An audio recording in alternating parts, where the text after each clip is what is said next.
Hello everyone, in this video I'll talk of something more technical than usual, but I think it can be interesting. I've always been somehow fascinated by the possibility to provide a library of functions to an Office application. You know, OCX, DLLs, OLBs, COMs, and such. But I've got no experience in C++ or Visual Basic or Delphi or .NET or any of those fancy tools usually needed to create such products. My only real skill is VBA. So I started wondering if there's any chance to use VBA to get to the same result. The answer, of course, is yes, because that's VBA. VBA can. I'll never stop repeating that VBA is more powerful than the mainstream is willing to acknowledge. And in my humble opinion, Microsoft is making a remarkable mistake in leaving it behind. Anyway, so this is how it can be done. The goal is to produce an ACCDE file, so the code is protected, containing one or more classes, one or more functions, one or more subs we want to expose. In this example, I'll call this file the producer. This ACCDE can then be referenced by any other access file with this references window, so that the class and the functions and the subs will be made available to it. I call this second file the consumer. This solution exploits a technique which I think is very seldom used. It's called interfaces.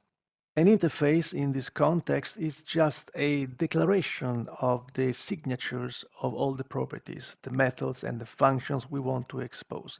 No code, just the signatures. And any code module or any class module implementing this interface must contain all these routines. So let's see that in detail. First of all, it's better to give a name to our producer. So from the code window, select Tools from the menu, then Database Properties, and in the project name text box, type a unique name for your database. This is not an optional step. The default name Access gives to any file, as you can see, is database. This is a brand new database I just created, so it's totally empty. So the default name Access gives to any file is database. If you don't rename the producer, its default name may clash with the default name of the consumer if the user hasn't changed it, raising an error. And this is also the name which will appear in the reference list, so it's a good thing to give it a proper and meaningful name. In my example, I will call it producer. Now let's create the interface. So let's create a normal class module, not a code module, a class module, and save it with a proper name. I choose iTest, where I stand obviously for interface. But you can choose any name you prefer.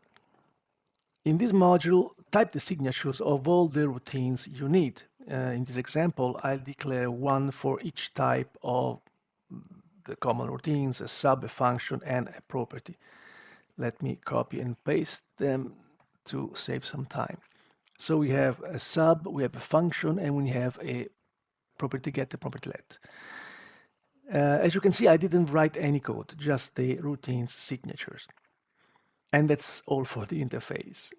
Now let's take a look at the properties panel. If it doesn't show, press F4 and make sure the property instancing is public, not creatable. Now let's create another class module. Let's call it class test, for example, or whatever, doesn't matter. And the first thing to add is this line, implements iTest. As you can see, iTest, the interface is recognized by the IntelliSense. This line tells VBA that you are going to write the code for all the routines which make up the interface. You can add more, of course, both public and private, so you can write rather complex code, but each and every one of those you declared in the interface, these four in this case, must be defined here. Otherwise, you get a debug error. The best way to proceed then is to copy and the interface and paste it here. So now all the routines declared in the interface are replicated here. But if we debug, we get a strange error, an incredibly clear one. Object module needs to implement test sub for interface iTest. So it basically says that the function test sub included in the interface iTest is missing in this module. But it seems to be here, so how does it work? How is it possible? Well, there's a trick. You must prefix every name with the name of the interface and an underscore. So this is going to be iTest underscore test sub, and the same for the function, the property, and the property let. Now, if we debug, it's okay. This is how VBA can tell the interface functions from your functions in the same class. This means you can have other routines called like those four. For example, I can create another routine sub called test sub, like this one, and it doesn't conflict. It's okay, because the actual name of this one is iTest test sub. Anyway, I would rather avoid such ambiguous situations. At this point, you can write whatever code you need. It's a normal class with a slight twist. So you can handle this as any other class. In this example, I'll just return a unique value to make sure each routine is properly executed. So let me copy and paste to save some time. This for iTest, and the property get, and the property let. Okay, so nothing fancy, just a message box to make sure the called routine is properly executed. Now, if you look at the properties panel again for this class, you'll see that it's marked as private because that's the default VBA assigns to every class. This means it's not visible from outside, and changing this value to public not creatable doesn't help. So we need to do something to make sure this class can be instantiated by the consumer. So let's create a module, a code module, not a class this time. Save it and give it any name. For example, module test, it doesn't really matter. You need to add just one function here. Again, I'll copy and paste it.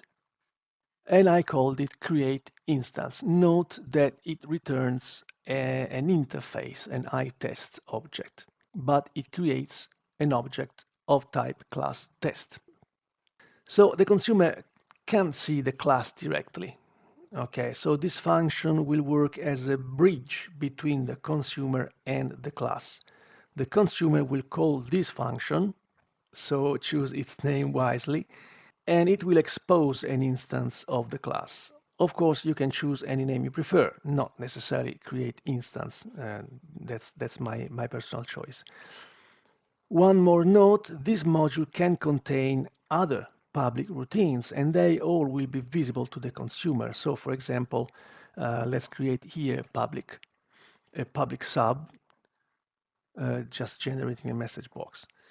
And that's all. You don't have to add anything else. Now you can save this file as ACCDE. So let's go back to the Access interface, File, Save As, Make ACCDE, Save As, Producer ACCDE is okay.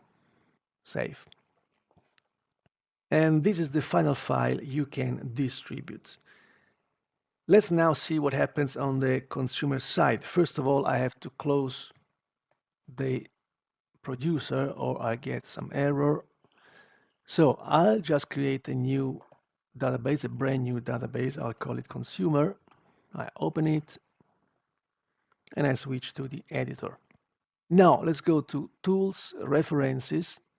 Of course, we didn't create a register library, so our file will not appear in the list. We need to locate it manually using Browse. So locate the file. Of course, you have to change your file type. Okay, we have producer. Open it, and here it is in your list. You can see that it also appears here in the project, in the database browser panel, and it shows the module and the two classes we just created. But since this is an ACCDE file, the code is not accessible, so it's safe. So now let's create a module and write a test function calling all the 4 routines we wrote. First of all, we create an object of type iTest, or if you prefer, you can use the full qualified name, so producer.iTest. As you can see, IntelliSense recognizes what's inside the file we just referenced. Now we invoke the bridge function we wrote. So class equals create instance. Remember that create instance is the name of the bridge function we just created. Or again, you can start from the file name, so producer, and as you can see, not only the dot also exposes all the public functions we created in the module, that's to say create instance and the first level sub, but it also exposes the whole module test.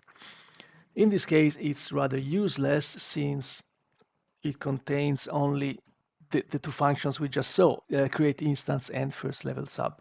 But generally speaking, this is a good thing, for the producer may have different code modules exposing more functions, not necessarily part of a class.